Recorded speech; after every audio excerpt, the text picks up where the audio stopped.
Open the pod bay doors, Hal. I'm sorry, Dave. I'm afraid I can't do that. Thank you for this raucous welcome. Um, I've met somebody today, just momentarily in the hall, and her name is Kirsten, and she suggested and offered to lead a very brief meditational process. So I've invited her to begin our session with that. So, Kirsten, yeah. Good afternoon.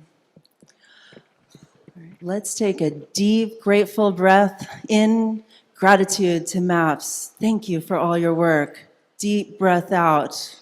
May the research continue to expand. Let's take another deep breath in. Dedicate this to plant medicine. Thank you so much for your wisdom. Deep breath out. May it reach all the souls with the wisdom that we're learning. And the third breath, let's dedicate it to you, Gabor Mate. Thank you so much. Everybody take a huge, deep breath in. Thank you for your wisdom. Deep breath out. May it reach the souls that still suffer from trauma. May they find relief. Aho. Aho. Thank you.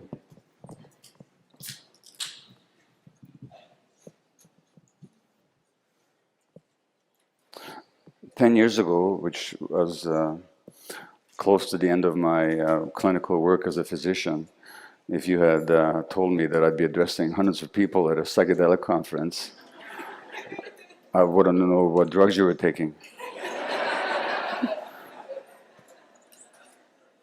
That I am here speaking to you and that you're here listening to me reflects both the crisis of Western society and also the wisdom of cultures that in our arrogance we ignore and even suppress.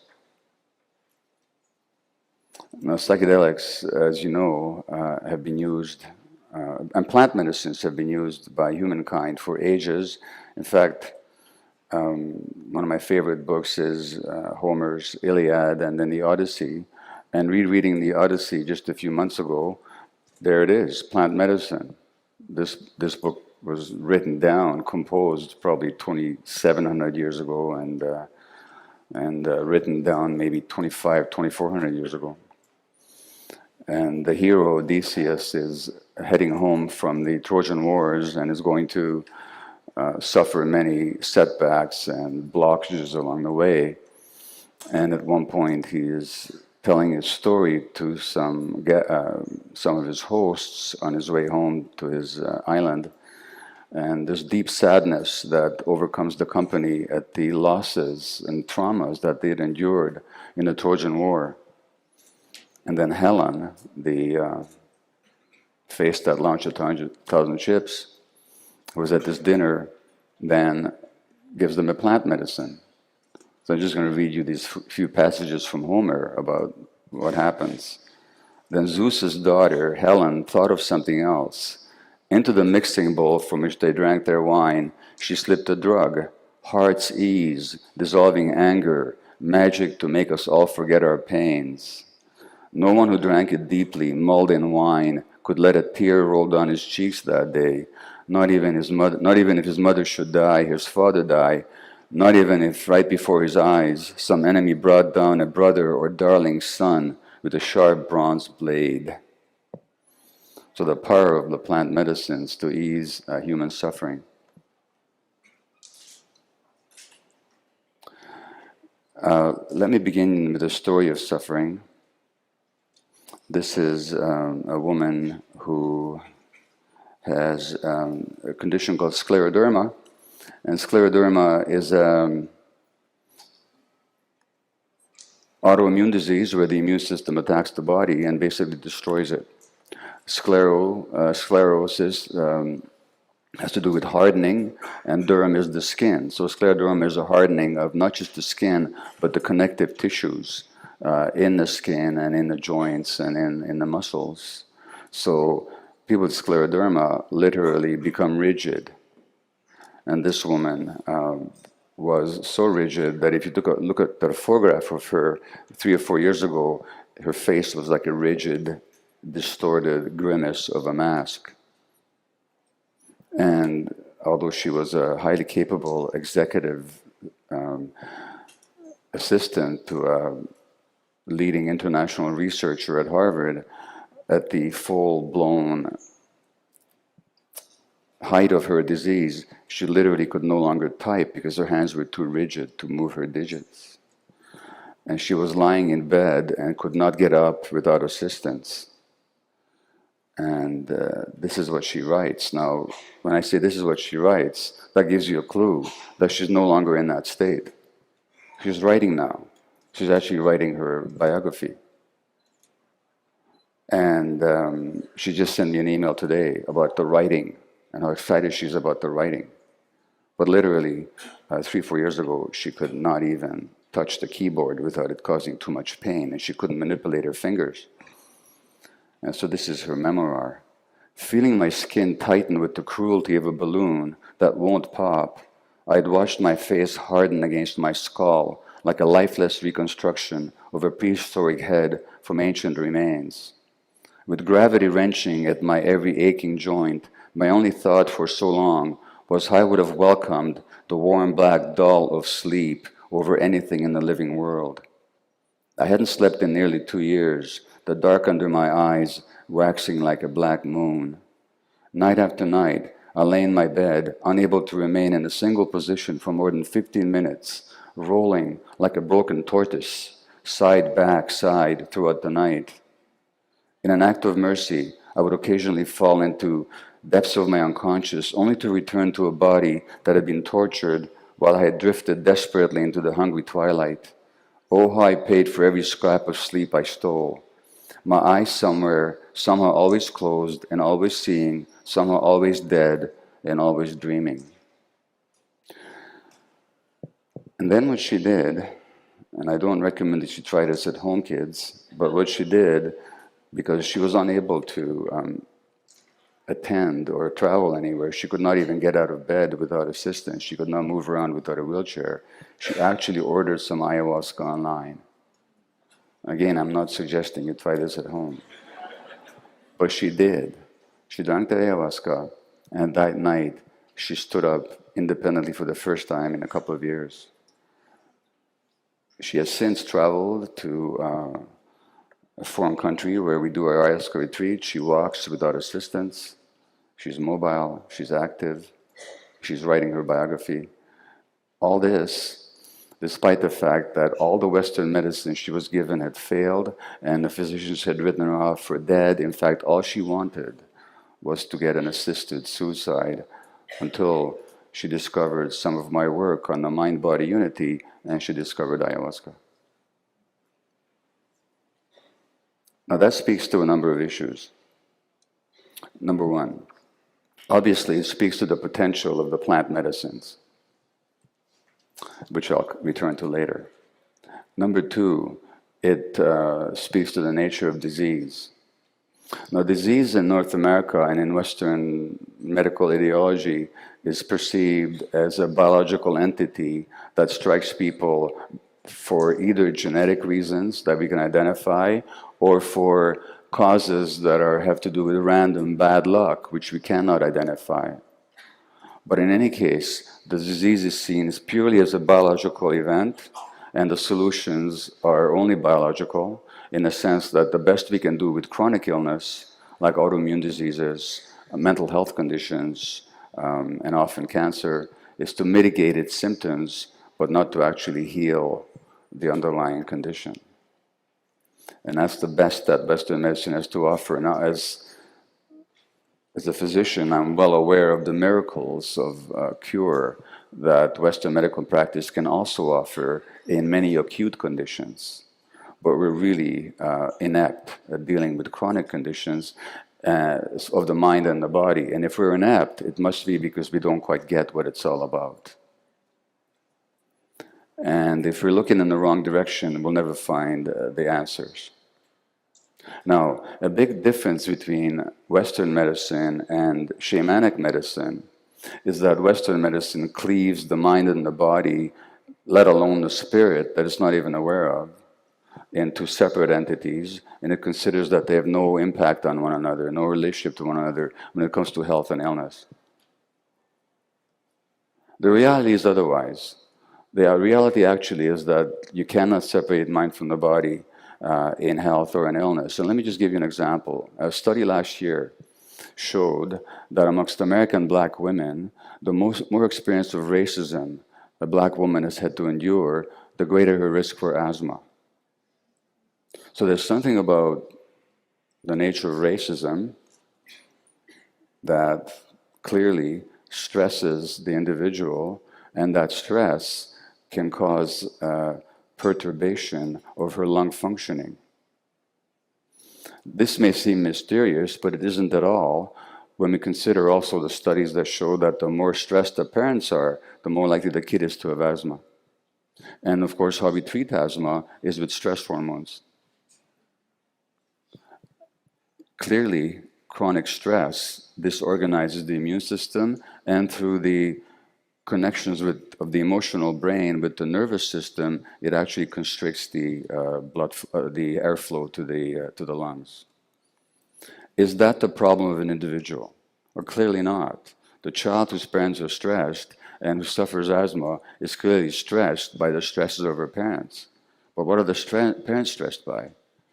They're stressed by life in a particular society, as we can show in the case of the black women whose asthma rate increases as racism increases. So can we say, therefore, that the asthma is the disease of an individual person, of a single isolated human being? We cannot say that. We have to explain and understand that the asthma is actually a manifestation of a whole culture and a whole way of living, as it has an impact on the psychology and therefore the immunology and therefore the physiology of a human being, which is to say that the only rational scientific way to understand human beings is that we're biopsychosocial creatures, which is to say that our biology interacts with and is affected by our psychological and social relationships, which also means by the culture and society that we live in. Now, if we look at the society that we live in, and speaking specifically of the United States, which uses up a huge proportion of the world's resources and is ever hungry for more, so in this resource splurging, incredibly wealthy culture, we have 50% of the adult population with chronic illness. Something like 70% of adults are on some kind of medication or another. Now, if in a laboratory you were growing microorganisms, bacteria, for example, in a culture broth, we call it a culture, we're culturing bacteria in a broth, and if 50 to 70% of those microorganisms were ill, dysfunctional, what would you call that culture? You'd call it a toxic culture. My statement is, my observation is that we live in a toxic culture. We actually live in a culture that makes people sick. And we have to look at the reasons why. And when we understand the reasons why, and when we also understand how shamanic and plant medicines work, then we get the glimpse, the possibility that maybe there's another way of understanding human beings, and therefore there's another way of healing. So what happens then, to take the case of the scleroderma I just told you about, this woman had been to doctors for many, many, many years as her condition deteriorated. And one little thing that nobody asked her was what her history was, what her emotional states were, what her personality patterns and emotional dynamics were. That did not occur to any of the specialists that treated her. It was all about the biological manifestations of the disease and how do we control them with different kind of drugs. When I asked her, well, tell me about your childhood, she told me what everybody with chronic illness tells me, that there was significant trauma. In her case, she was a Korean woman who was given up by her birth mother, and at 1 year of age, she was adopted by an American evangelical couple who brought her to the United States. The adoptive mother then had a nervous breakdown when my friend was 4 or 5 years old, an enormous stress on the child. And the adoptive father, in a fit of religious remorse, when she was 16 or 17, confessed to her that he had sexually abused her from age 2 to age 6 or something like that, which she had not recalled. She had totally repressed that memory. Which is to say that the basis of many adult illnesses is actually trauma. Now, I'm not going to go into the mechanisms by which trauma causes illness. I'm just going to state the fact that it does, and I'm also going to state the fact that in all cases of chronic illness, when you actually look at the childhood experience, there were significant traumatic incidents or influences. All I'm going to tell you is what trauma actually is in my understanding. So trauma is not these terrible things that happen to people. What trauma actually is, fundamentally, is a disconnect from the self. A disconnect from the body and disconnect from the essential self. Why do people disconnect? Because it's too painful to be connected. So that disconnection is not a mistake, it's not an accident, it's actually a coping mechanism. When you're being hurt and you have no recourse to help or escape or fight, then in order to endure the hurt, you're going to have to just adapt somehow. And how do you adapt? You adapt, one way to adapt is to disconnect from the self. Now you no longer are in touch with your feelings and with your gut feelings or with your emotions. And that means that you start living life inauthentically. Now, coping mechanisms that in the short term help the child endure can become the source of pathology later on. In fact, invariably they do. And this is recognized actually in scientific research and in medical research. It's just not recognized in medical practice. So I'm going to quote you from an article from the Journal of Pediatrics, which is the official journal of the American Pediatric Association. And the article is from Harvard University. And they say, growing scientific evidence demonstrates that social and physical environments that threaten human development because of scarcity, stress, or instability can lead to short-term physiologic and psychological adjustments that are necessary for immediate survival and adaptation, but which may come at a significant cost to long-term outcomes in learning, behavior, health, and longevity. In other words, the very things that a child automatically and unconsciously does to endure early stress will become a source of pathology and dysfunction later on. And there's all kinds of scientific evidence, not only of how this is so, but why this is so. Which means to say that when you see somebody with a mental illness, let me just give you an example of depression as a case of how a coping mechanism becomes a so-called disease. So if you look at the word depression itself, what does it mean to depress something? It means to push it down. And if you've ever been depressed, what gets pushed down are the emotions. There's a kind of flatness to life. But why would somebody push down their emotions? They would push down their emotions if those emotions are very painful and if there's no holding environment when those emotions can be experienced and processed.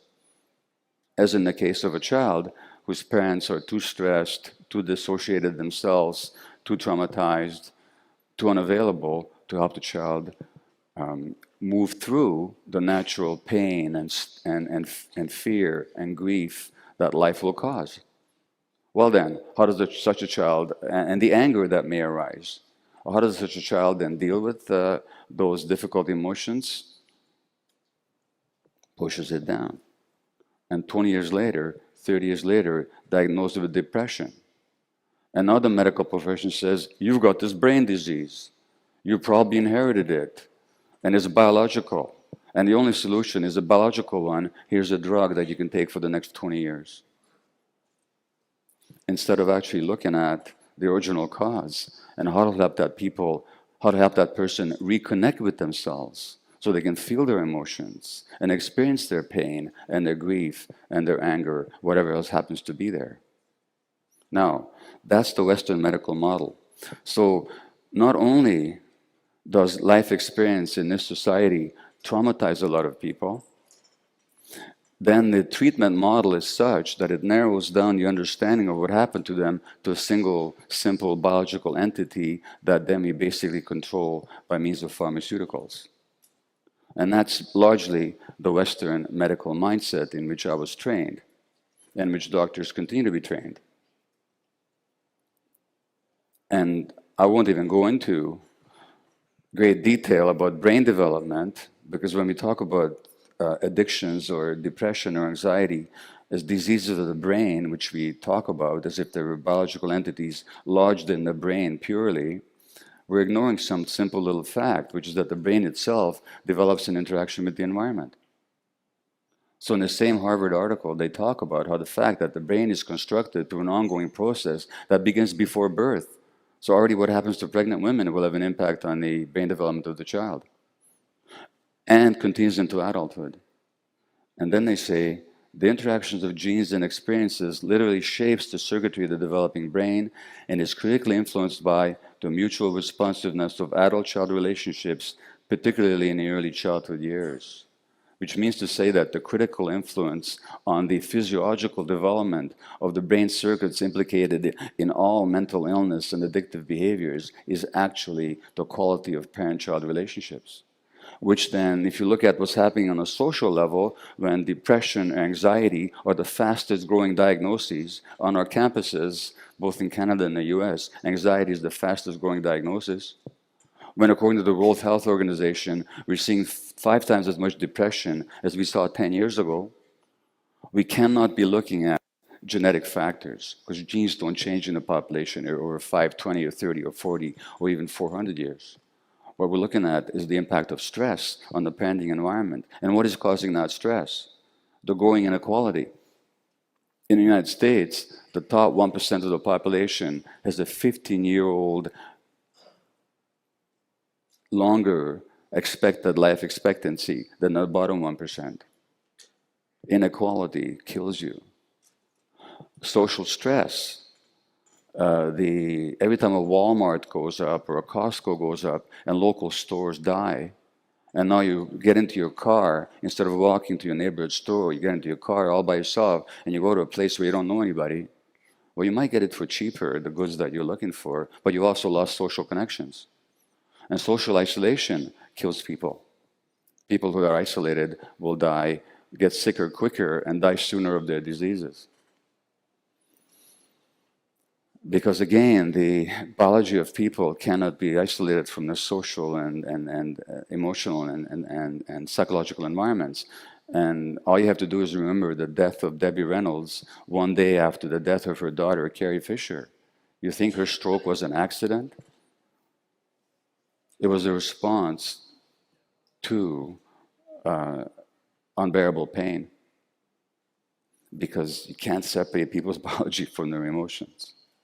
Now, in contrast to the Western view, shamanic medicine, plant medicinal practices, has always assumed, or I shouldn't say assumed, but known intuitively that mind and body are inseparable. So when the shamans work with you, they don't make a distinction between your mind and your body. It's all one unit.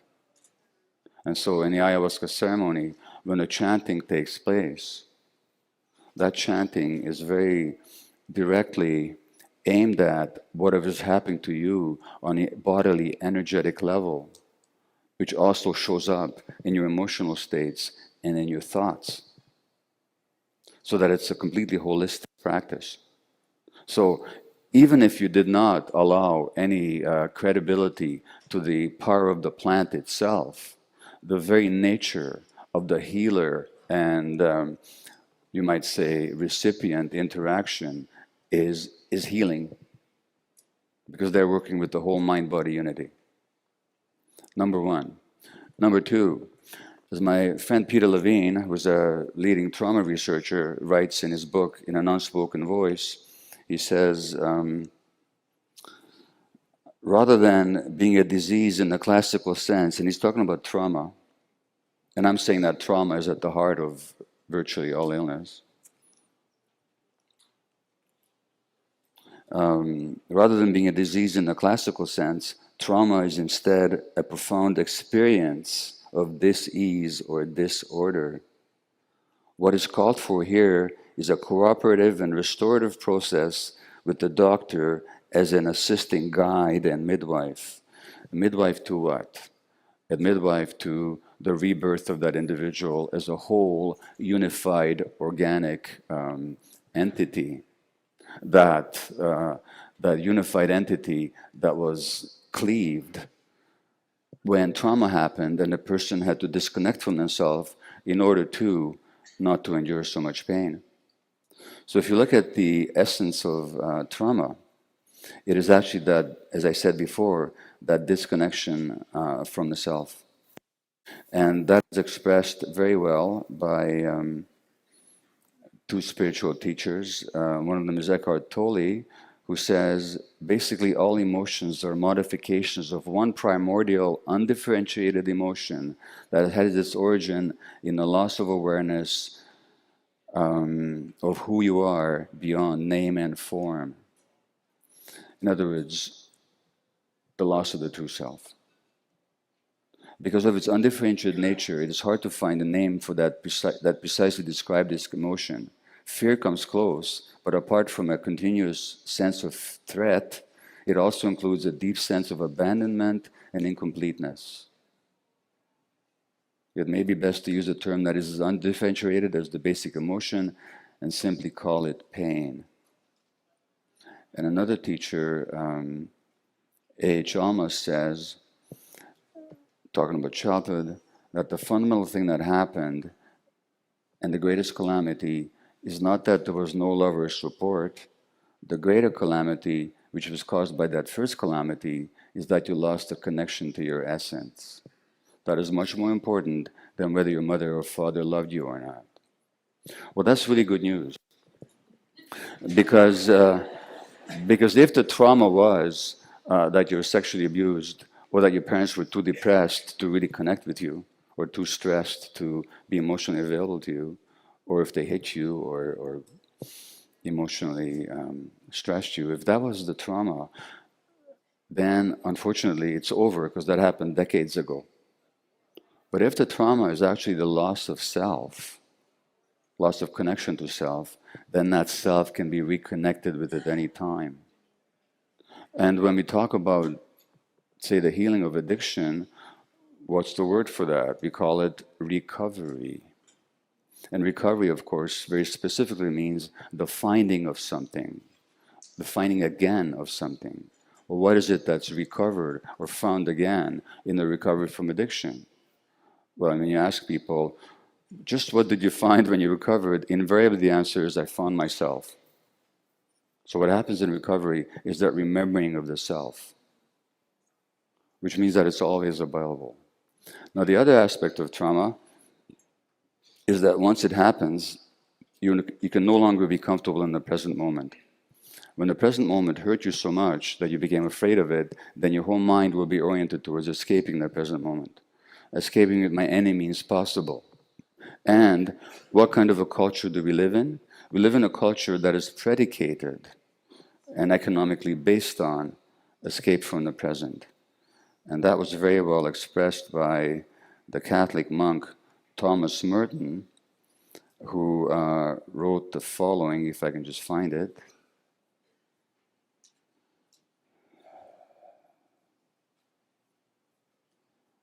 And maybe I can't, but that's okay. Maybe I can. Maybe I can't. Well, I'm not gonna sweat it. He basically said that society is based on the satisfaction of false needs, and that entire industries under the beneficial wings of capitalism, entire industries are dedicated to exciting every nerve in our bodies so that we can be focused on externally trying to meet these false needs. And that it's all about escape. Whether you're talking about the products of our factories or the products of our entertainment industry, we're looking for the most part at escaping from ourselves. So, we live in a society that causes us to escape from ourselves. And why is that? It's because, as I said earlier, connection has been lost. Now, if human life began at that wall over there, when I say human life, I don't mean our current species. I mean hominid existence on the earth. human-like or humanoid precursor species, if they began their existence on Earth 2 million years ago, which is about right, which is that wall over there, and then if that door there represents modern society, then until this far away from that wall, we lived in hunter-gatherer groups, small band hunter-gatherer groups, which means that we lived in a social context, intimately related to other human beings, and children were never separated from their parents. And children were always picked up. No primordial human being, just as no cat or no orangutan would allow a baby to be distressed and not go to their help. Whereas in our society, we tell people to let their babies cry to go back to sleep. So we become disconnected from other people. We no longer live in those close groupings. In other words, we evolved as social creatures. The whole ideology of human beings as competitive, individualistic, and aggressive is simply a reflection of the kind of values that this society thrives on. When I say this society thrives on, I don't mean that we as human beings thrive on it. I mean the people that derive profits thrive on an ideology that creates human beings as individualistic, aggressive, and competitive.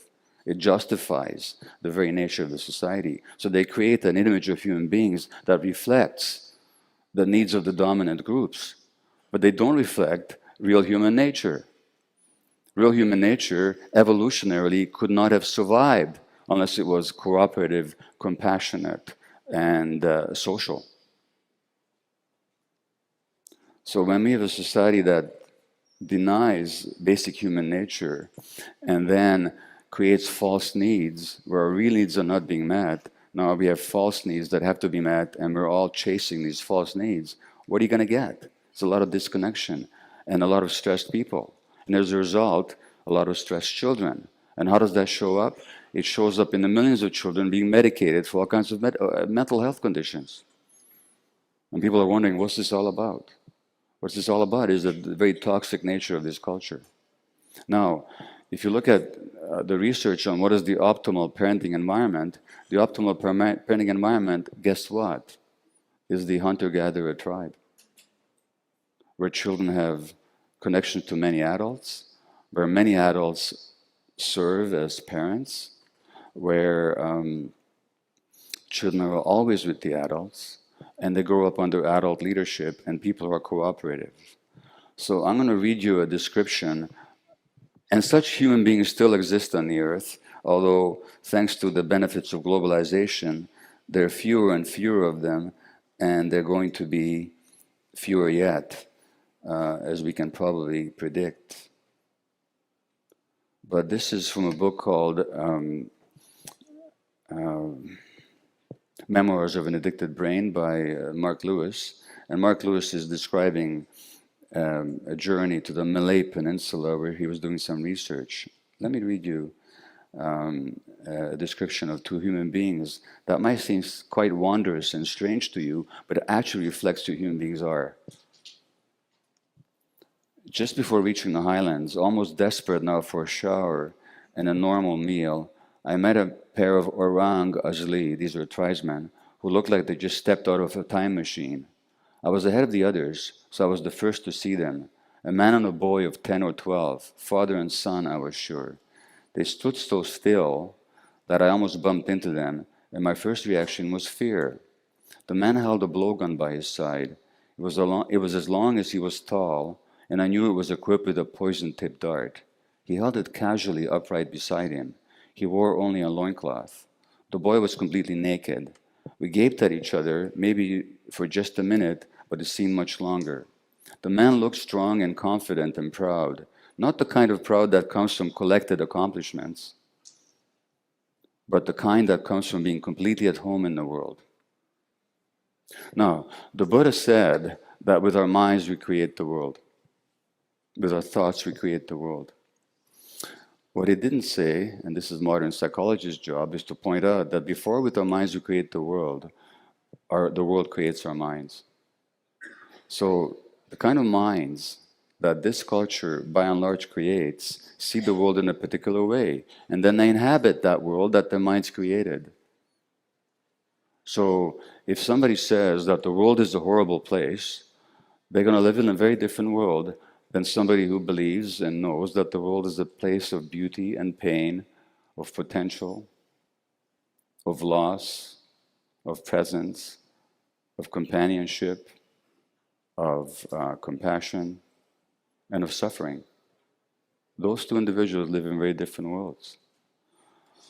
There is a man who said verbatim that the world is a horrible place, and he's the president of the United States right now. Yes. And what created that world in his mind? The childhood trauma that he endured in a family where the father was a rageaholic autocrat who demeaned his children, and the mother who couldn't protect him. And his brother died of alcoholic disease. But this man now has to aggrandize himself and be very powerful and have a big penis and everything to compensate for his actual smallness, which is what his core belief is, and for which he's trying every moment of his desperate life to compensate. It's the nature of a traumatic society that such a man becomes our leader. Anyway, the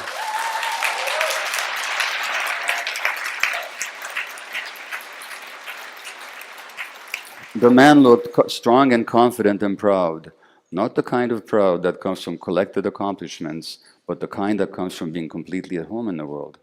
His smile was magnificent. He seemed to revel in this unfathomable moment. There was nothing he needed to say or do, but the boy's expression and stance were even more remarkable. He regarded me with a face so open, so unclouded, that it seemed to lie outside the repertoire of the human. His eyes were a window between his body and the world outside him, uninterrupted by the opacity of self. Have you ever looked at the world uninterrupted by the opacity of this artificial self that you believe yourself to be? And that's where the plant medicines comes in, by the way, because they allow you to do just that. Not an atom of self-consciousness, not a hint of anxiety, no shyness, no attempt to please. For days I tried to understand what I had seen in this boy, and bit by bit it came to me. He knew himself instinctively, without a self-image to maintain and adjust, without norms and standards by which to evaluate himself. He felt exactly what it was like to be at home in himself. And ask yourself, how often have you felt completely at home in yourself? And for this I envied him enormously, because no matter how hard I tried, and despite my additional years, I couldn't find myself, couldn't know myself, not like that. All I could find was a collection of evaluations. Now that not knowing oneself, again, is the essence of trauma. The boy stood completely still with his father's hand on his shoulder. There was no flinching away in anxiety, no concern that he would do the wrong thing and shatter the delicate father-son relationship. No contracting in shame because his father knew him and accepted him completely. No concern about being too strong because there was no way that would be taken as a challenge. No fear of being too weak because his father, his family, and his tribe were there to protect him. These were my conclusions, and maybe they were etched partway between rational conjecture and wishful thinking. But beyond envy, the experience gave me a sense of optimism. Watching that almost half man standing on the path near his home, reflecting later on what I had seen in his posture and in his face, I was left feeling amazed and hopeful. It was possible to be wide open and unafraid in this world. It was at least possible. Now, that is what it means to be a human being, to be actually open and unafraid in this world and connected to oneself. So, it was 8 years ago that I first, 9 years ago now, that I first found out about plant medicines. And it was simply because after the publication of my book on addiction in the realm of Angegos, I kept getting all these inquiries as to what I know about addiction, and which was based on the idea that addiction is rooted in trauma. I began to get many inquiries about what I knew about the healing of addiction through plant medicine, especially ayahuasca. And I knew nothing about it. I was even getting irritated with the question because don't ask me things I don't know about. I just read a 400-page book. Can you ask me about something I know about? But the question kept intruding on me until finally I understood that I was getting a message. And I had the opportunity to participate in a ceremony, and immediately I saw the possibility. Because two things can happen. When you do ayahuasca specifically, but I think other psychedelic plants and perhaps substances, parts of the brain that are usually suppressed become activated and they speak to you, including some of your deepest, most hurtful childhood memories. So 2 years ago, at the tender age of 71, I participated in a psilocybin experience in San Francisco. And I was lying on the mat, and the woman I was working with was just sitting next to beside me. And all of a sudden, I just started crying, just sobbing. And I saw her, and I was present as an adult. I knew that I was in San Francisco. I knew that I was having a plant experience, and I knew that this woman was a healer. But at the same time, I was a 6-month-old infant, and she was my mother. So two aspects were present: my deepest emotional childhood memories and my awareness as an adult. And I said to her words that I'm sure I would have wanted to say to my mother at 6 months of age, as a Jewish infant of the Nazi occupation in Budapest, when she had such a hard time to keep us alive and our life was under threat almost daily. And the words that came out of my mouth, and which I articulated to this therapist, was, "I'm so sorry for having made your life so difficult." Now imagine the burden on a 6-month-old of that kind of consciousness. And imagine the freedom that can occur when you can release that burden. You can actually voice it. And it's received. So in the plant experience, you are able to revisit the traumas or the disconnects that happened long time ago, but you can do so in a safe, supported environment and in the presence of people that can hold you, which is your parents couldn't do, which is why you were traumatized in the first place. That's the one thing that they can do. And that's powerful work. I'm not saying it's instantaneous, I'm not saying it's immediate, and I'm not saying that everything changes all of a sudden because you've had that experience, but it opens up a whole slew of possibilities for healing, or reconnection with the self, which is the essence of recovery, is when you reconnect with the self. In other words, you get to experience what it was that got between you and the self in the first place. And then secondly, on a deeper level, in my first experience of the plant, I just experienced deep love. And I'd remembered and understood with some self-compassion how I had actually run away from love so often in my life.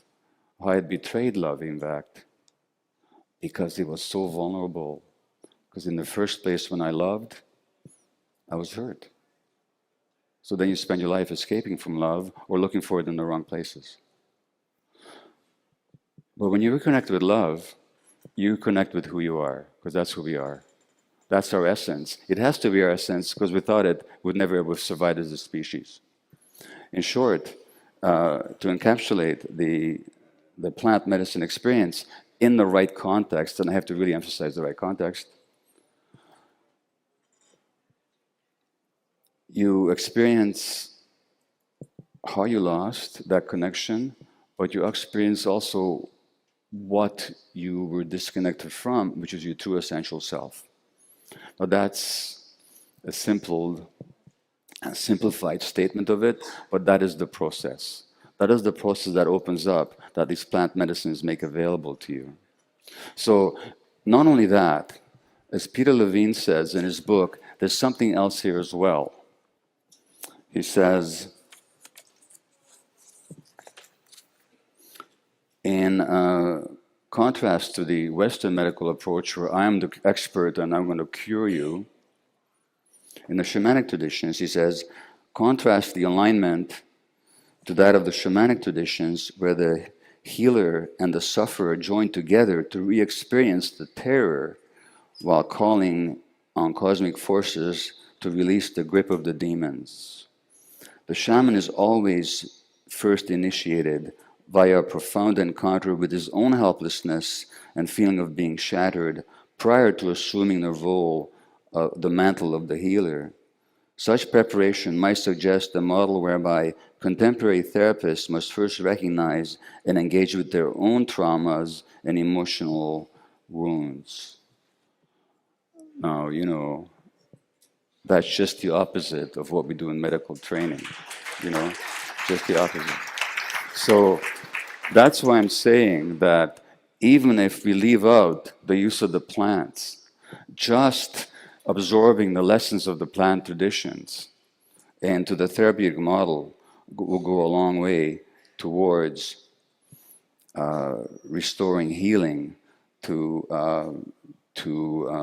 psychological and psychiatric and medical healing. And there's one more quote I wanted to give you if I can possibly find it. And again, I've lost it. Just give you one quick second, and if I don't find it, well, you know what? Indulge me for 10 seconds, because I do want to find this one. Yeah, here it is. This is from a book called A Story Waiting to Pierce You, which is about Tibetan shamanism. And remembering, he says, is simply a matter of recollecting the essence of ourselves. And then he says, when it comes to how difficult it is in our society to get this message across, to get it accepted, to get it understood, because there's powerful resistance to it. But just ponder these words. He says, times change, are always slipping and shifting. Things that once were necessary, are allowable, are not even possible anymore, because the energies and opportunities are no longer the same. Suddenly the directions of life have switched and a new path opens up for us ahead. And I'm suggesting that here at this conference and with this kind of work, we're actually forging a new path. Suddenly the directions of life have switched and a new path opens up for us ahead, full of obstacles to begin with, but easier and easier for anyone to follow as soon as the first travelers have cleared the way. Before we know it, yesterday's impossibility will be tomorrow's laziness. Thank you.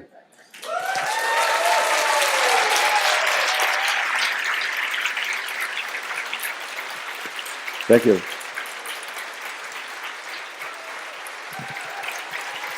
Thank you. Thank you. Right. So we have a few minutes, 7 minutes or so for questions or comments. So where's the mic? Via's got the mic right here. Let me just give an apology. I know that books are for sale here. Within half an hour of this event ending, I have to leave, catch a plane to my next gig in Salt Lake City, so I won't be here. I'm so sorry. I'd like to have met many of you and talked with you, but that won't happen. You're welcome to visit my website, and this year we'll be offering online courses on addiction and other things, so you're welcome to check that out and get on the mailing list. For now, I'll take questions, and then in 7 minutes, I'll bid goodbye. Okay, go ahead.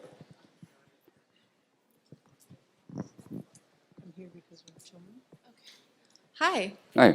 My name's Kira. I really appreciate the space that you made in your talk to mention toxic culture and colonization. And I feel like, especially in the psychedelic realm, there tends to be a lot of unchecked cultural appropriation and privileges that can go into these practices, especially in the realm of ayahuasca, and folks going from outside of their culture to kind of just spend thousands of dollars and get somebody to facilitate an ayahuasca ceremony. And I don't think that that's always a bad thing, but I'm just wondering if there's ways that Westerners can show more solidarity. Yeah, in their So ayahuasca thank you. I process. think that the people that are committed to this work and who do it seriously are very aware of what you're talking about, and they really honor the native traditions, and they actually support the protection of the Amazon jungle and the respect for native traditions. At the same time, there's going to be a lot of exploitation and appropriation. Just to suggest, there's not a whole lot we can do about that in this culture, but we can forge a different path and show a different model and hope to draw people to it. Okay?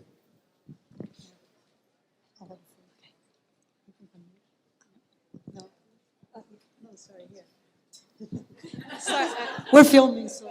Say something. Okay. Hi. So my question is around supporting our families and friends that have different illnesses and health stuff going on who can't always go to Peru and work with the Shipibo. What are some of the programs that you know to support family members and people that have serious illness and other things? Like, what are some of the resources beyond going to Peru that many young people around my age are doing, but it's not accessible to others?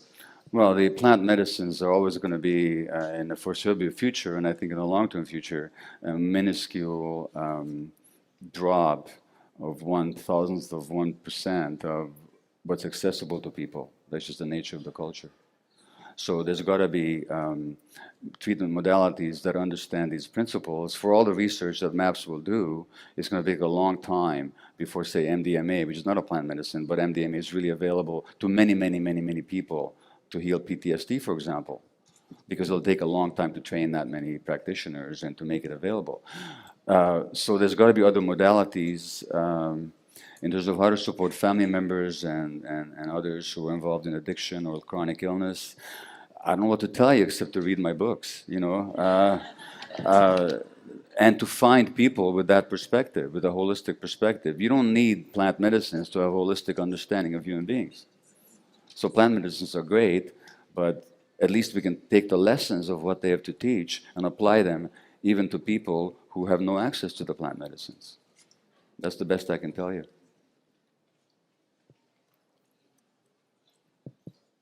Hi.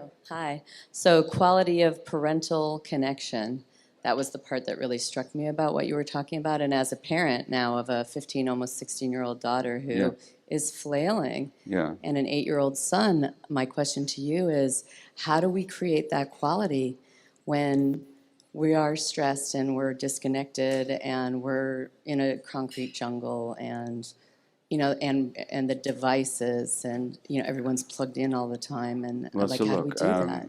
just to be really quick, and I apologize for the rapidity of my responses, which may make them not as accurate as I might wish. But what I'm hearing in you is there's a real sense of difficulty and blockage and fear. I would suggest that those have nothing to do with your children. You've had them all your life. In fact, that's what stressed your children in the first place. So my first suggestion to you is that you deal with that in yourself. And then you'll be somebody who can approach your children from a position of possibility, not of impossibility. And you can do that, and then you'll be a model to them and an invitation for their own healing.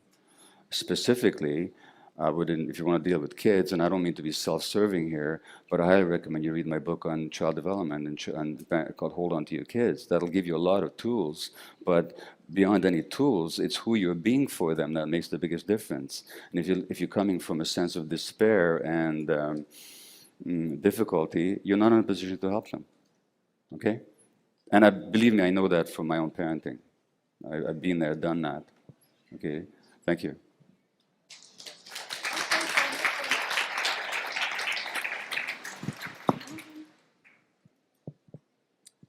Hi. Hi, Dr. Mate. Hi. Thank you so much for being here. So my question is about what does it mean? What does the self mean? And I'm a psychotherapist and have been trained like in the psychoanalytic tradition, and like when That's okay. You can heal. You have a great sense of humor, by the way.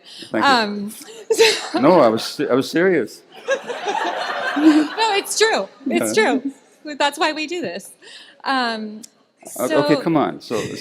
How do you, what is the real self? Is that what you're asking? The question is, my understanding of how the self develops in infancy is in relationship with the mother. And so if there's never a self that develops, how do you return to the self? Okay, let me ask you a question. Have you ever had the experience? No, stay with the mic. Have you ever had an experience where you realized that you'd done something or said something, and then it was a kind of a twinge of shame afterwards because you thought, I wasn't myself there? Have you had that experience? I think it was connected to myself, and then I felt shame. Or I believed it was connected to myself, and then I felt shame. Yeah, well, there's no sense of shame in connecting with the self. Okay? Have you had the experience, is anything in that tells you when you're not being yourself?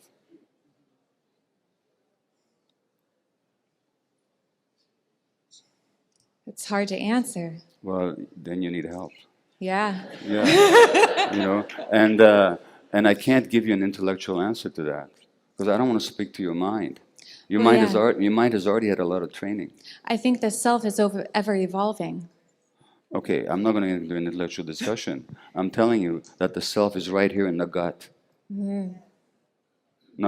Have you had the experience of having a strong gut feeling, ignoring it, and being sorry afterwards? Absolutely. Okay, that's when you were not being yourself. Okay, Thank you. but the gut was there to tell you. You got to just pay attention to that. And if you don't know how to do that, you need to get help how to do that. And then you know what the self is. It's not an intellectual concept. Fair enough? Got it. Thank you. Thank you.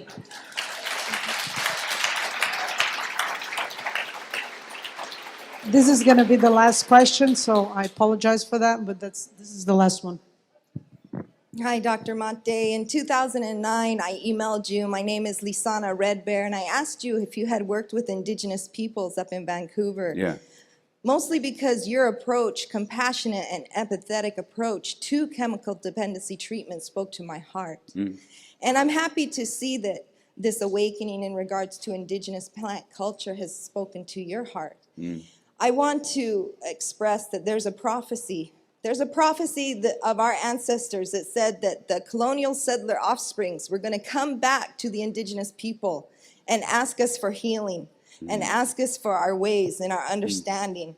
This prophecy is coming about.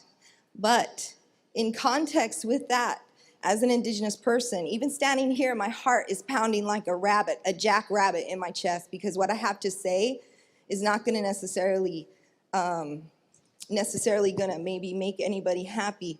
But I want to say that cultural appropriation is a form of re-traumatization to Indigenous people.